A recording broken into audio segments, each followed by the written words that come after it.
Okay, so let's get started, everyone. Welcome to our Korn Ferry webinar on the secret to agile talent management. My name is Malte Weihe. I will be the host today. You won't hear much from me, though. You will hear from our great speakers the most today. So we got Diana Kaitova joining us. She will introduce herself in a second. When she's speaking, you might see that at the bottom it says Elissa Tan. That's because she is using the laptop of one of our colleagues. So don't get confused by that. This is Diana. It just says Elissa. We also have Andrew Lafontaine joining us today. He's replacing Gary Schmidt, who you might have seen in the invite as one of the speakers, but he can't join us today, unfortunately. So we got Andrew, who has as much, if not more, to say about agile talent management. Very happy to have him join us today. Just a bit of housekeeping. All the lines are muted, bar for the speakers, of course. That's just because we got so many people. We're expecting 300-400 people on this webinar, so we've muted all the lines. But we do want to hear from you. So if you have questions, comments, use the Q&A function in the webinar. We might get to some of these questions during the session, but if not, we definitely have some time at the end for Q&A. So put your questions in while they come up, or wait till the end and fire them through then, and we'll talk about the questions then. The other thing, it would be great if you can give us your feedback at the very end of the session. So when we get to the very end, you will see a little feedback questionnaire pop up. Let us know what you thought. We're always keen to hear from you to make sure that we make these webinars as valuable for you as possible. All right, so I will hand over to Diana to start introducing herself, and then Andrew will introduce himself. Thank you so much, Malte. Good morning, good afternoon, everyone. We really appreciate you spending this 1 hour with us. I am Diana. I'm based in the firm's Singapore office, and I lead the Korn Ferry product team across Southeast Asia. I'm joined today by my colleague, Andrew. Andrew, would you like to say a couple of words? Thanks, Diana. Hi, everyone. Andrew Lafontaine. I am a senior client partner and market leader for the product team in Australia, and looking forward to today's discussion. Great, thanks, Andrew. So we would really like this session to be as interactive as possible. So I strongly encourage you to submit your questions, and we will get back to your questions towards the end of this session. So let's start. Okay. Andrew, would you like to kick off? Sure. Thanks for that, Diana. I said welcome, everybody, and thanks for making the time to join us today.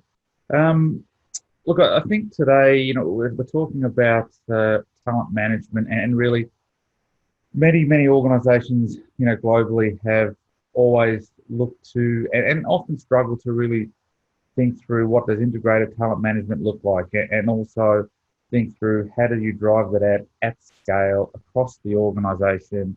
There's always competing issues around priorities, around resources, time, obviously cost. Where do you focus your money, and to be able to drive it at scale across a full integrated talent management lifecycle has always been one of the challenges that organisations have faced. And really this session today is also about trying to think through and reimagine what that talent management might actually look like.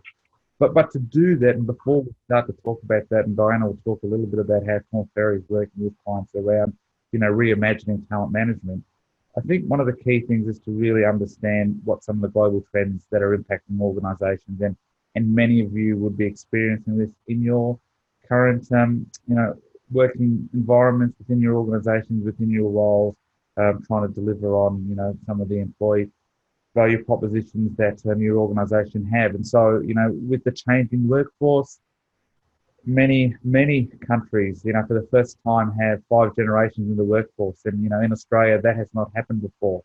So if you think about what that means for organisations who are trying to understand how to deal with those entering the workforce, I think they're called Generation Z now.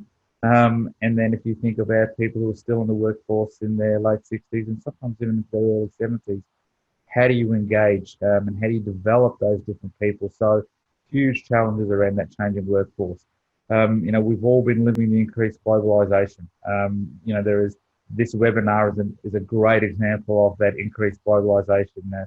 Here we are on video talking to many people right around the APAC region, and that's at our fingertips. And how do we leverage that globalization when we think about that talent management piece? Agile competitors. If you look at the Airbnbs, if you look at the Ubers of the world, there's been so many disruptors in the marketplace because of the platform economy.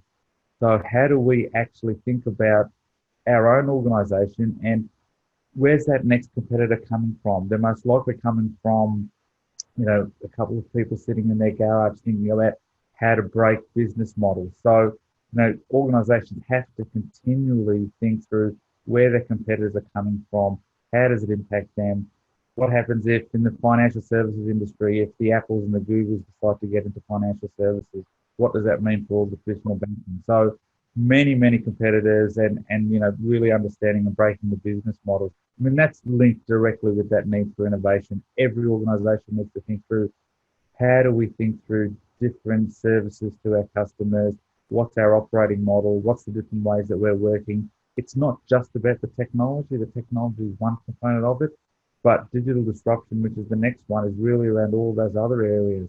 It's through the supply chain. It's through those products and services, thinking through differently. How do you leverage that platform economy? Well, you don't necessarily need to own the good or service. You can just deliver it via the technology platform. So many different global trends that, are really impacting organizations that are having a huge impact on the talent management question. And then when you think about, we did a report late last year, I think it was, around the talent shortage across just about every region. So, you've got these converging issues around talent shortage, talent management, needing to reimagine that, and then all these global trends. It really does make it difficult for organizations to understand what that opportunity is, and then how do they take a much more agile approach in order to keep pace, because I think the traditional views of setting up a development program, letting it run and assessing it really isn't going to meet many needs of many organizations because things are moving too quickly in this world. So that's just a little bit about, I think, what's happening in the organizations and happening globally with some of those mega trends that we're finding. On the next slide. Andrew, just a quick note. Some folks on the call find you quite hard to hear. Is it possible for you to come a bit closer to the microphone? Sure.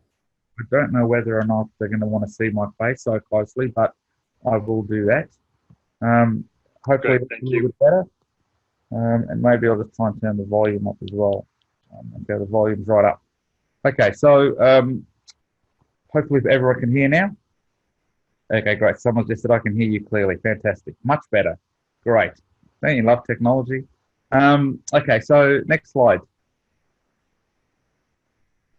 Okay, so when we think about that organization survival requires agility, and look, you can see those most admired companies on the right-hand side for various different reasons. Some that have, really taken on the whole technology and digital space and made it their own, the Amazons, the Apples, Microsoft's been there for a long time, and you've got other types of companies there. But, they've absolutely prided themselves on having that service offering such as Disney, and it's just the way in which that organization has been built. But with that exception, all these organizations, all these great companies are talking about organizational agility. And we're not talking about agile now in the sense of what I refer to as the big A. So, the way technology functions are setting up their way to be able to, deliver, agile through technology, with the different teams and all of that sort of stuff, minimal viable product. We're really talking about what do organizations need to do to be able to respond. And I think that's the key word. How do they respond to those changing needs? And in many respects, as I said, those macroeconomic environments that are having on organizations are driving a lot of those need to respond, the industry disruption, what does the technology change actually need to look like in order to do that? And then again, what does it actually have and what impact does it have on talent management, and how do organizations actually reimagine talent management? I think for many organizations, it's been about talent management sits predominantly just in the domain of development, but really it starts with, your value proposition, your onboarding, your talent acquisition, what does your performance framework look like? What does your, the traditional development look like? Your job evaluation, your remuneration, all of those things are the ecosystem of reimagining your talent management. And I think organizations need to think through that in a scalable way, but also in an agile way that really adapts to the changing environment. Just on the next slide.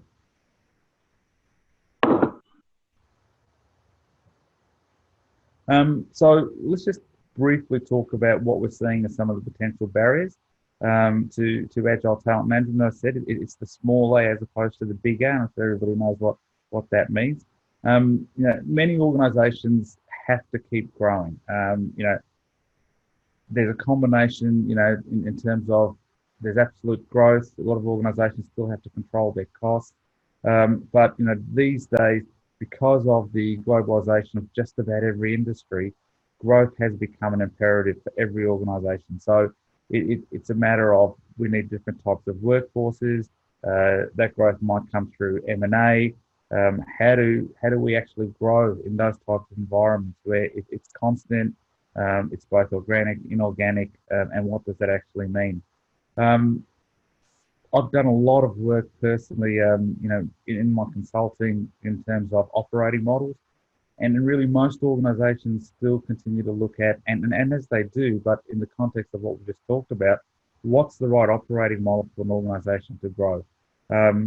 Historically, there's been a view that it's either decentralized or centralized, but really everybody needs to look at, well, actually, what's the business strategy, what's the people strategy, and then what's the operating model that's actually going to suit that. That may or may not be some traditional models. When you think about new ways of working, when you think about the gig economy, traditional operating models don't necessarily meet and or advance the organization's growth agenda by having traditional operating models with the gig economy. And the gig economy really is one of the key areas that organizations are looking at, where they don't have to carry a significant cost base, but they can actually, grow and do the mergers and acquisitions, but have the flexibility and the fluidity of a workforce that, targets where they need to go. But then what does that mean, again, from a talent management perspective? How do you manage that gig economy in a scalable way that you're not adding significant cost to, your business? And then finally, the siloed HR functions. For HR, the reality is that, I've spent 10 plus years in senior HR roles, and we've all grown up in those traditional HR silos of recruitment or learning and development or performance management or culture. And really what organizations need to start to think through is actually, what's that talent view, what's that talent lifecycle across the HR verticals, as opposed to administering a process end-to-end for recruitment or administering a process end-to-end for learning. That's not going to drive, or that's not going to reimagine your talent management or even deliver scalable talent management in an agile way. That's going to reinforce those HR siloed functions. HR really needs to take a step back and say, well, actually, what is the actual end-to-end people strategy? And then how do the HR functions actually come together to deliver that? Just on the next slide then. And then when you think about, the back office and the HRIS systems, I spent some time leading the Oracle business here in Australia as well. So, very familiar around the HCM platforms and what's going on in that space. But even though many organizations are moving down that path, what it still does mean is that there's a fairly disparate HR landscape, a lot of disconnected systems, but more importantly, I think, and what I've learned since coming to Korn Ferry over the last 2 or 3 years, is that, you can still have all of these systems, but it's the content that's required in these systems. It's the IP, it's the research, it's all of those types of things that actually bring these systems to life, but also connects these systems and takes it away from, having those disparate systems, having those HR silos. And then, as I was saying before, at the bottom there, it's all about, at what cost base, what does the money look like? How do we drive the flexibility, the agility into our business? because that's what the organisation is asking us to do, drive scalable talent solutions, reimagining the talent management solutions, given all the challenges that we're facing, and that really does, link to and deliver on the business and the people strategy. So I'll pause there and throw to Diana, who will move forward from here. Yeah, thanks a lot, Andrew. I think what we would like to do before we move forward is, as you've seen in the previous slide, let me move back one slide earlier. We've listed 3 main barriers that organizations face that kind of hinder their efforts to have a more agile approach to talent management.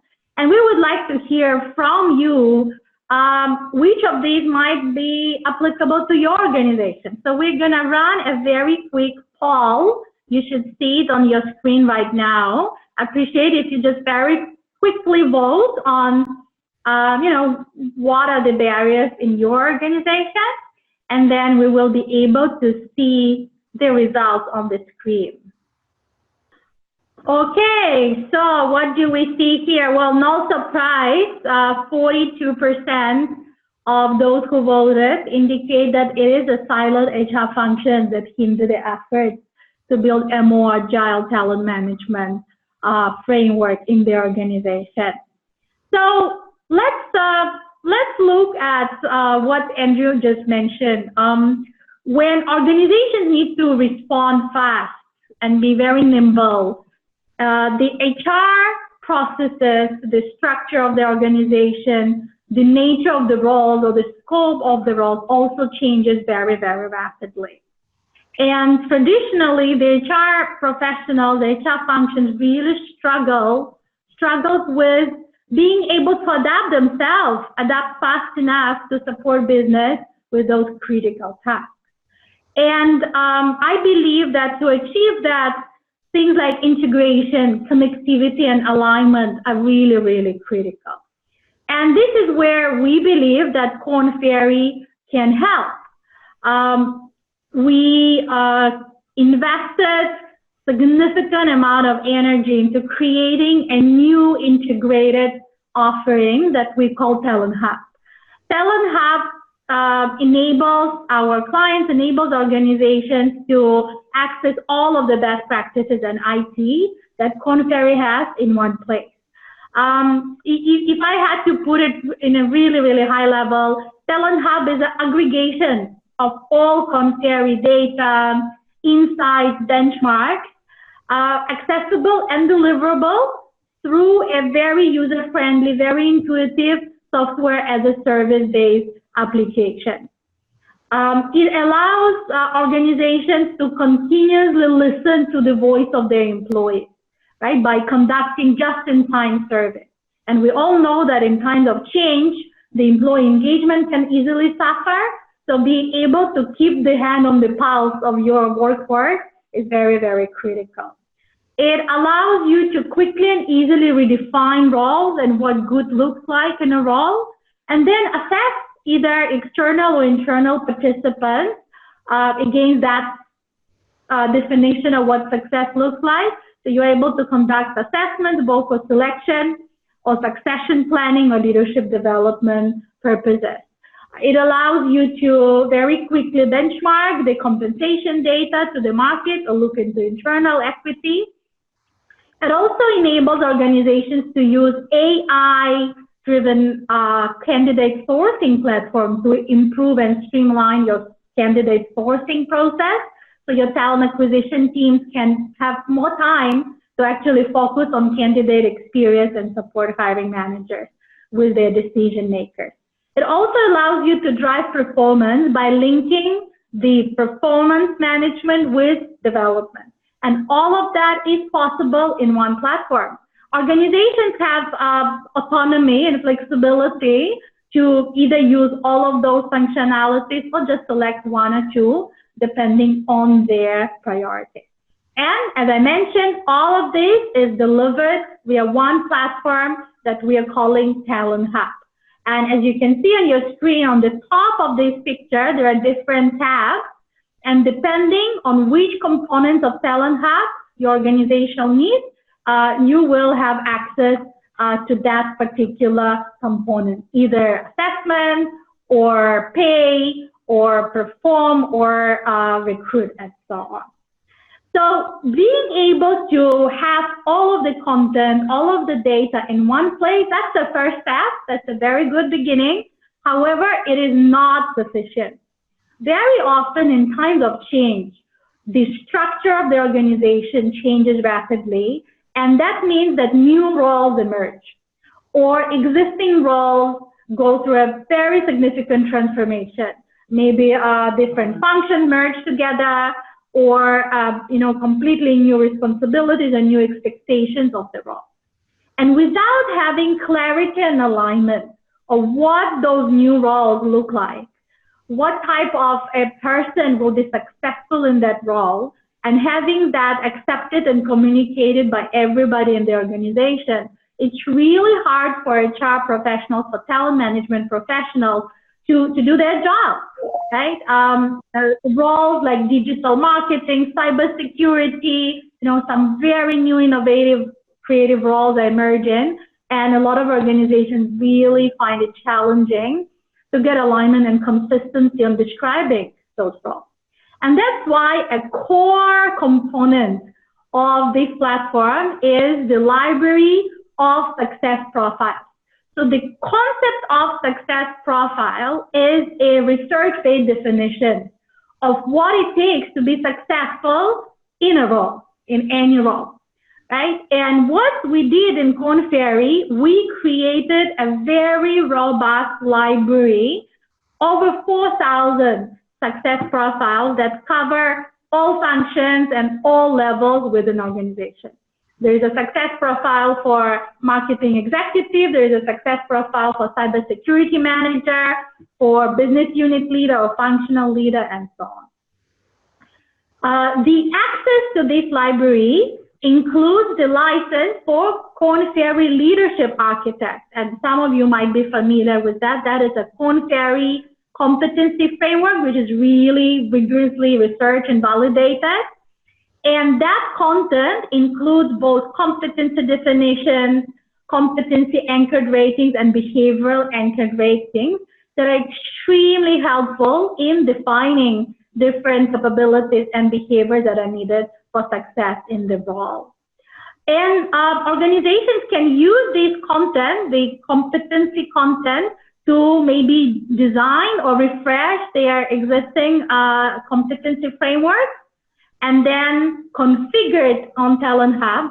So automatically, all success profile will reflect the language of the competencies that you created. Let me focus a little bit more on the success profiles themselves and what data and IP goes into creating one. Having a success profile means having clarity and alignment on the definition of all aspects of what it means to be successful in a role. It requires an in-depth understanding of the role itself. And that's where we look at the accountability, right? So what are the outcomes? What are the challenges? And what are the responsibilities of the role? So here we use a very well-known K-group work measurement methodology and a library of responsibilities. By defining that, we basically decide the scope and the accountability and responsibility of the role. The next step is then look at a person who will be successful in this role that we just defined, right? So what are the attributes? Those attributes might include behavioral leadership competencies or technical competencies. They also look at education and experiences. And what's very, very important, they look much deeper into the person. They help us to understand the personality traits and drivers that are critical to be really successful and thrive in the role. And as we all know, the combination of drivers and personality traits to a very large extent impacts how a person might behave in a stressful situation, what type of potential he or she has, and cultural fit as well. What's important to keep in mind that the library of success profile that we created is a starting point. It uses the global norms and benchmarks that Korn Ferry has accumulated through decades of research on responsibilities, competencies, and personality. All of these success profiles can be configured. And why is it important? Configured means being customized. It's important because while we created a large, very long list of success profiles, those are standard global success profiles. And for them to be meaningful to the organization, it's very important to bring them into the context of your company, right? Even within one company, the same role, depending if it's in Asia or in North America, might have a very different definition of what success looks like and will require a very different person to be successful in that role. So ability to customize success profile is one of the biggest value that we believe this platform brings. I always use the comparison of having a consultant in your desktop, right? Very often companies engage consulting firms like Korn Ferry to design those success profiles. And most of the time it's done at a very senior level due to the high touch approach and the cost. And a lot of clients have been telling us that we love this methodology, we love this approach, it's really thorough and robust, but how can we scale it? How can I, as a HR leader, or organizational development leader, talent management leader, how can I ensure that I have a clear definition of what success looks like for every single role, or at least for critical roles in my organization? And that was a reason why we've invested in creating this platform and this library of success profiles.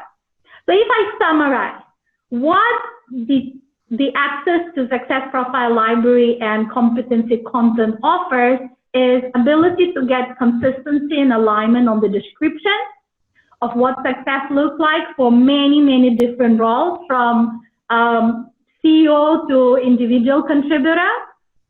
It provides competency and behavioral content that can be used for performance management and leadership development. And it also enables the HR professional to use those success profiles across the whole talent management lifecycle really easily.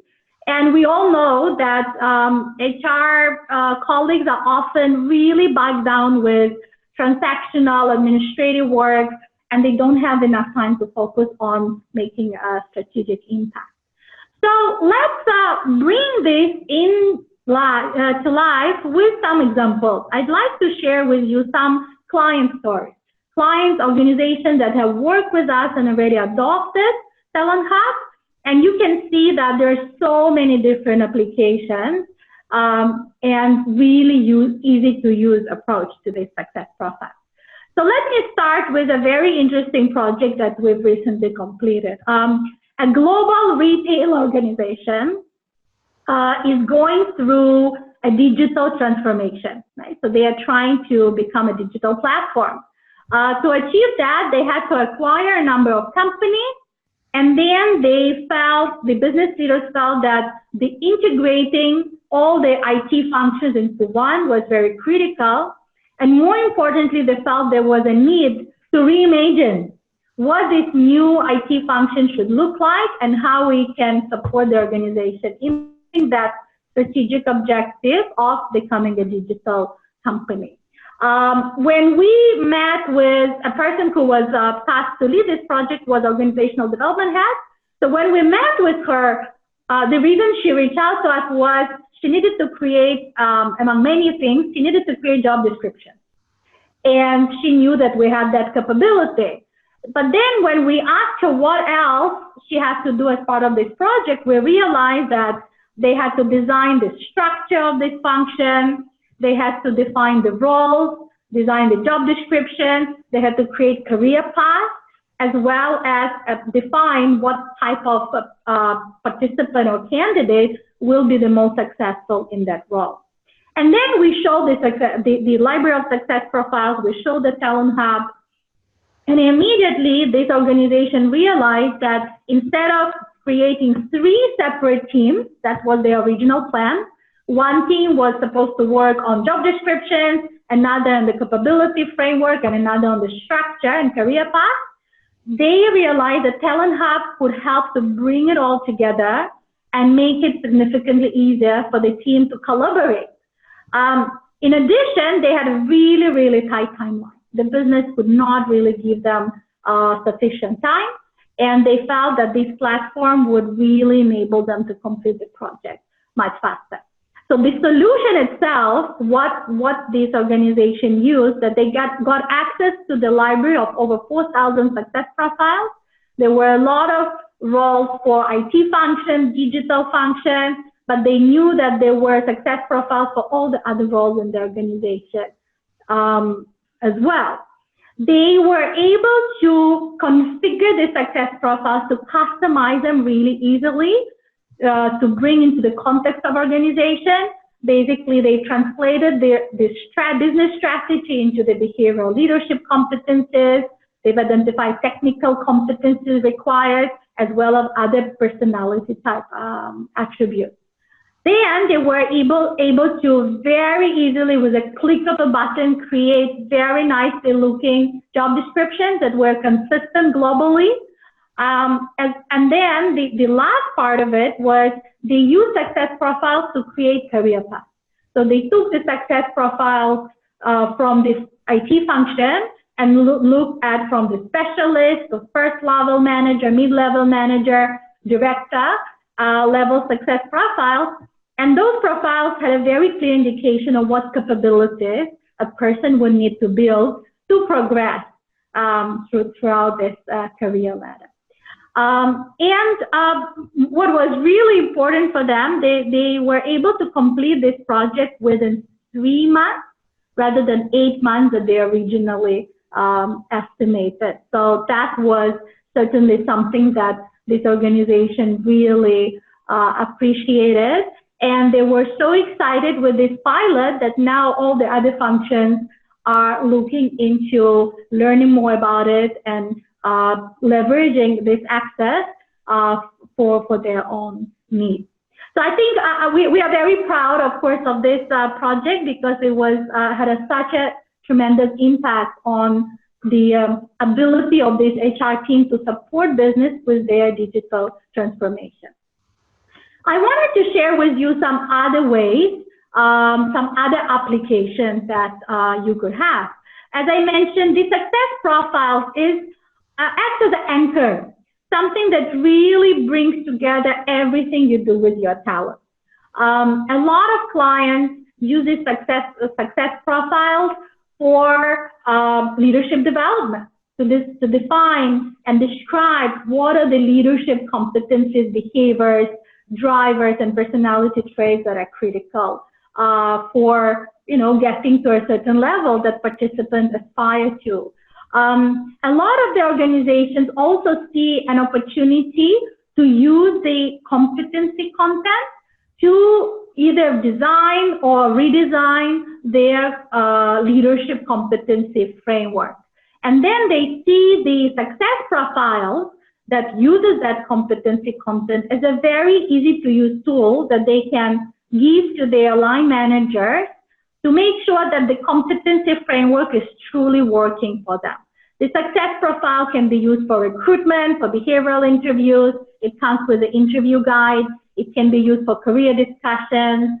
The behavioral anchors are often used for performance management or even for designing 360 surveys. So really great application there. As I mentioned with the previous case study, we often use success profiles for career path design. We worked with an energy company in Thailand several months ago, where after restructuring, they wanted to redesign the career path. So again, they saw the success profiles within each function as a very easy way to kind of put them next to each other and identify the critical capabilities, competencies, and so on that were needed for people to progress.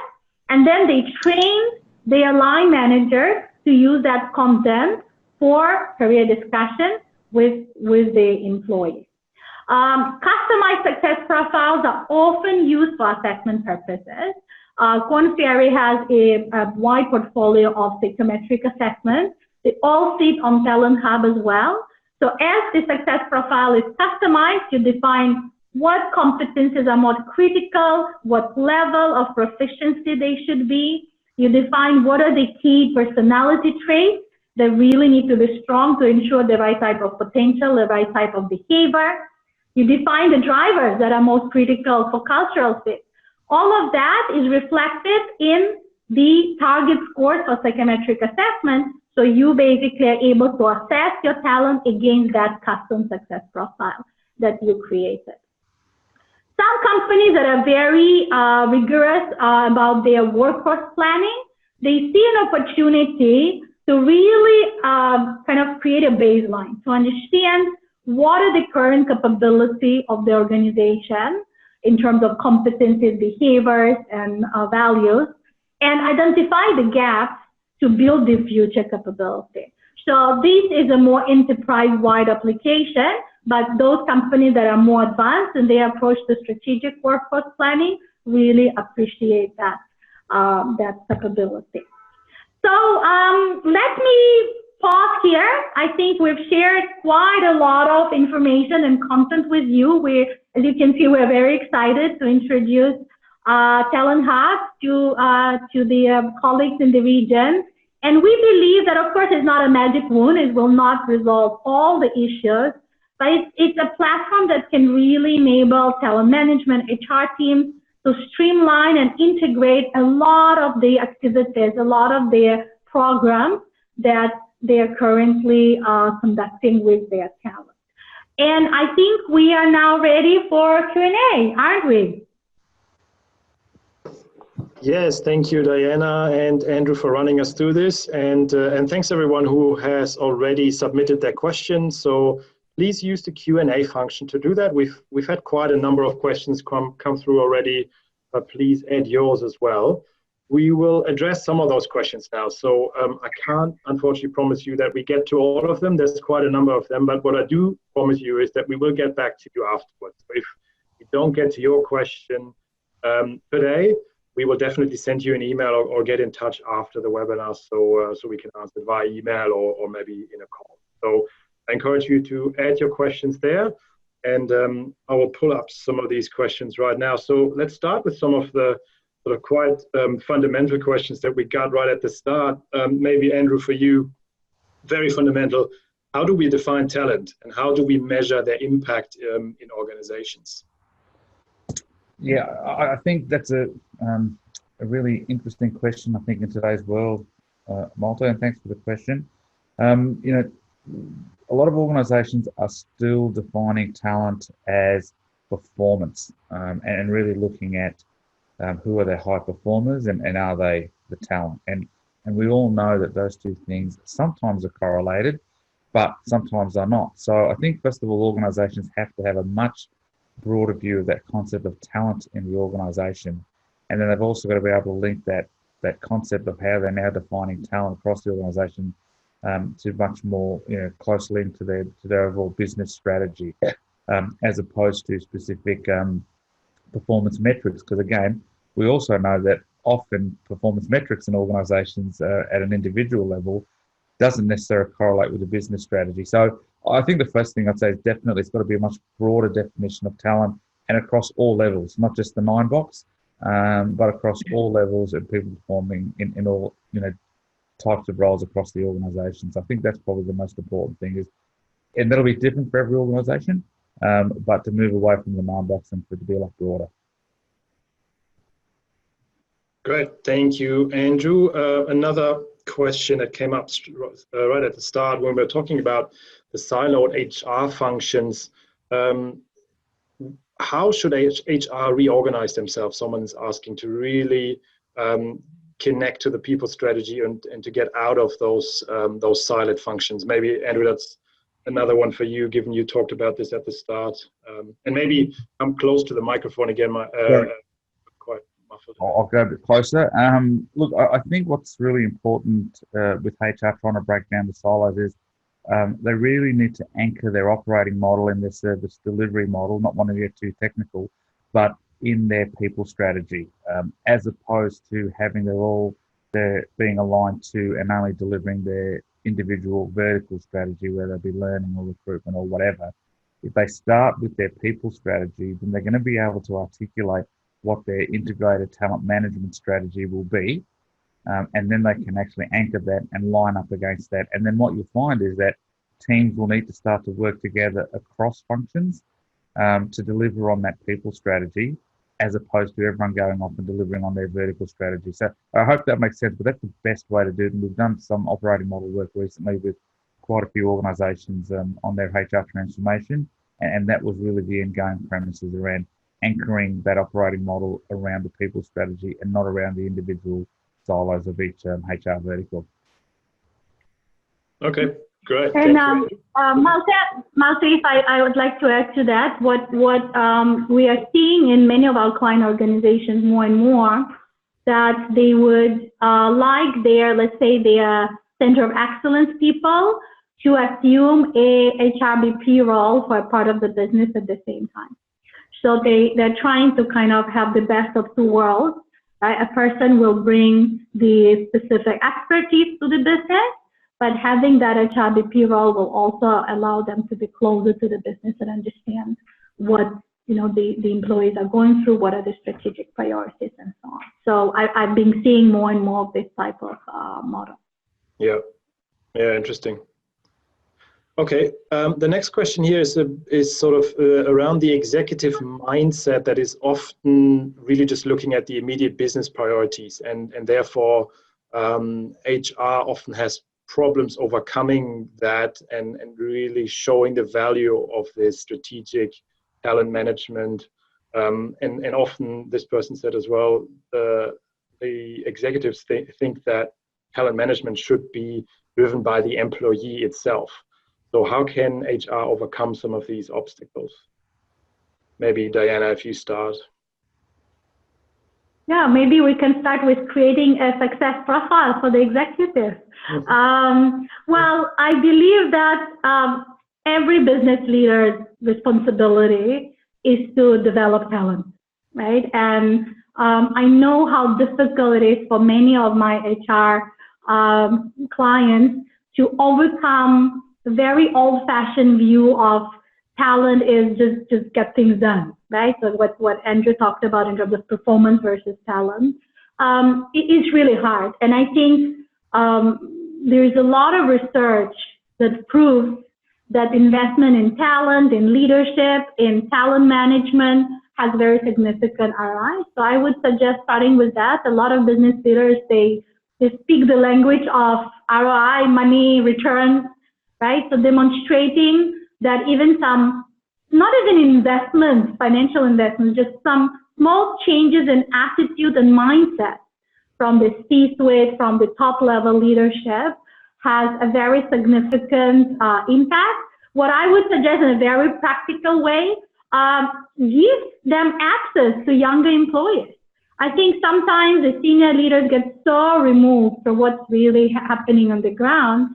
They will appreciate and they will be, re-energized by meeting some young high potentials, listening to their aspirations and hearing from them what they expect from the leaders, right? So I think talking to the leaders about the expectations of millennials, the research and data that proves that investment in talent does pay back.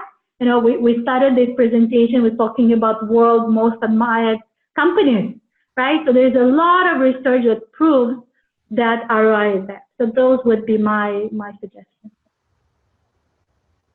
Yeah, I think if I can just add quickly to that, I think the key thing around Talon Hub is that what we are also providing organisations with, and it's the one thing that's now universally accepted, that's the lifeblood of organisations is data and analytics.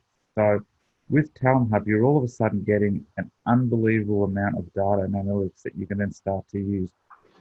Story that actually demonstrates how investing in the right talent management strategy moves the business forward. And so that's really going to become key for HR functions to be able to do that.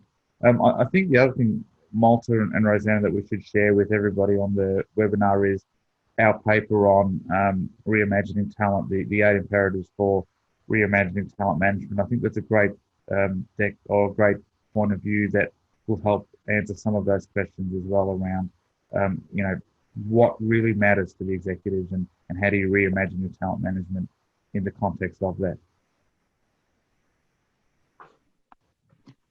Okay. Yeah, and I think just to add to that, I think it's a very, very important question because without this executive sponsorship, it's really, really difficult for HR teams to make a difference. I think that a lot of leaders are now struggling with achieving a balance between performing and transforming, right? They expect it to deliver short-term results, quarter results, if you're a publicly listed company. But at the same time, they do know that disruption is out there.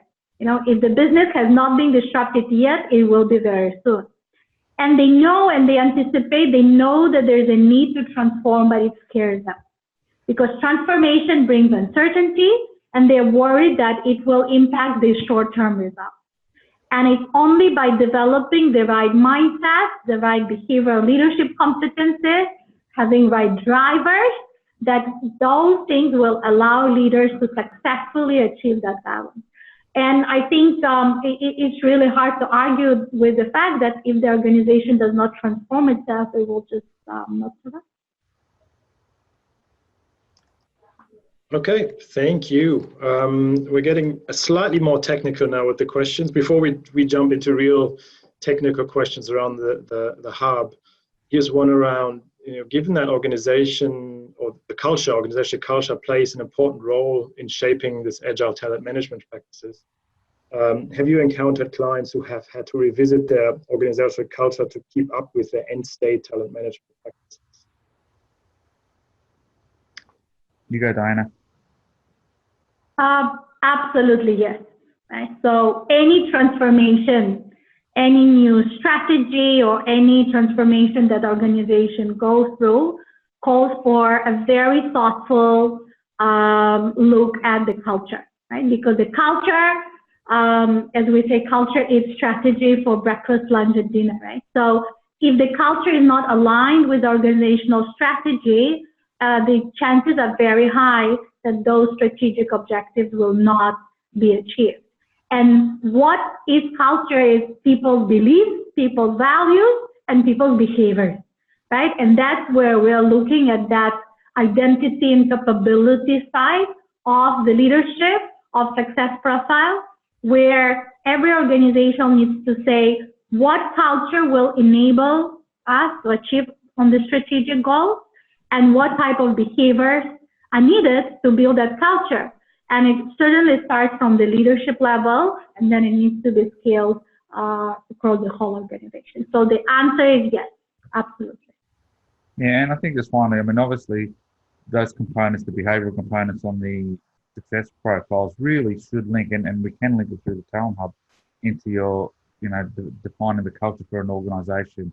And again, it comes back to the data and analytics that organisations now can have all of these and should have all of these data at their fingertips to really drive. And then, as we know, there's lots of work now putting the financial metrics around, high performing cultures and how they outperform lower performing cultures. So, all of those are absolutely interrelated. Great, thank you. So now we're getting a bit more technical.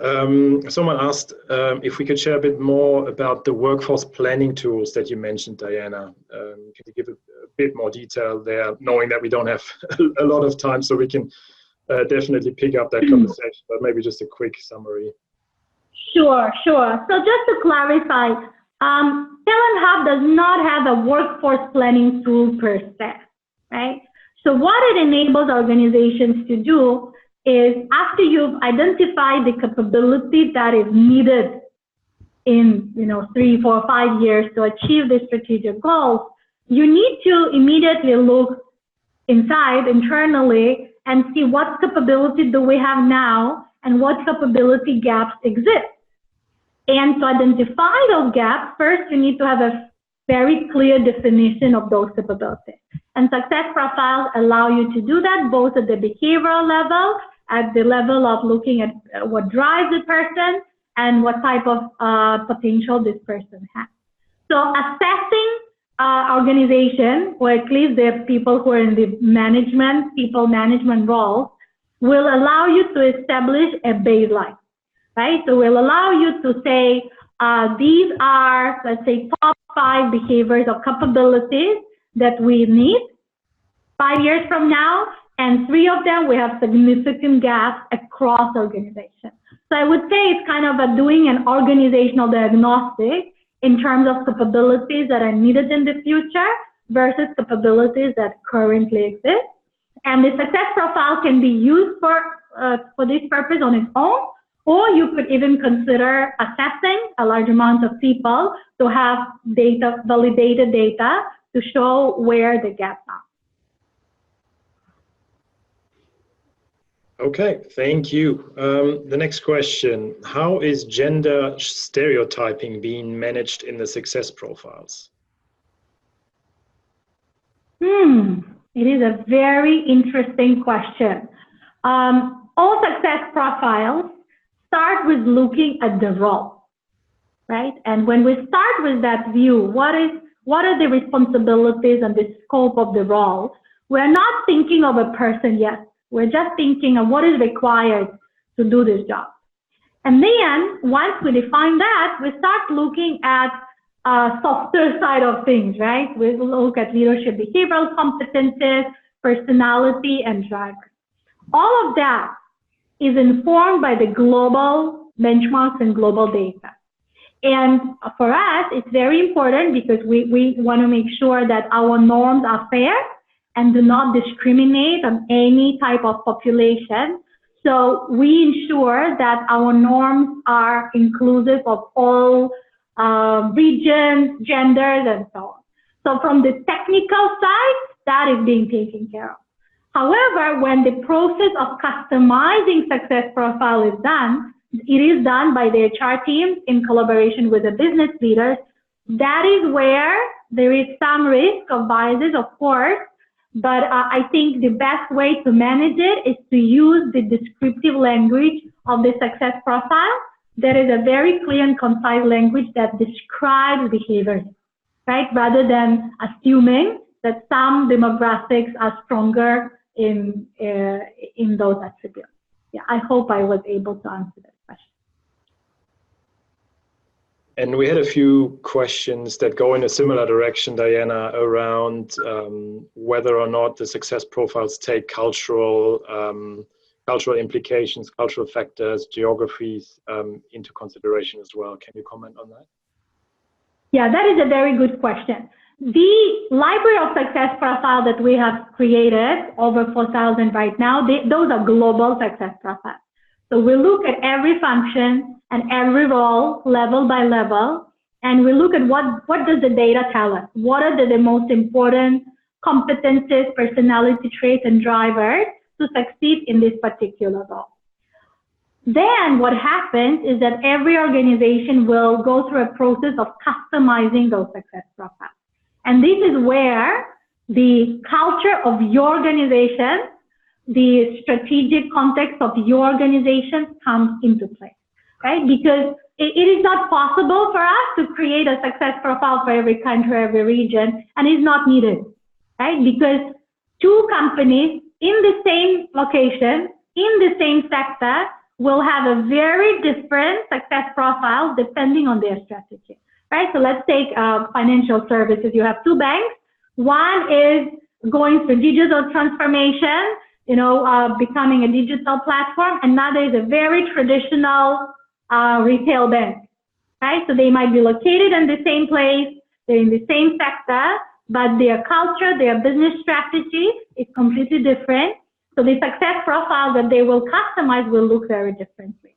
So the standard success profiles do not take cultural context into consideration, but that's why we created a process, a mechanism. We leverage technology to enable our clients to very easily configure, customize those success profiles to reflect that issue. Great, thank you.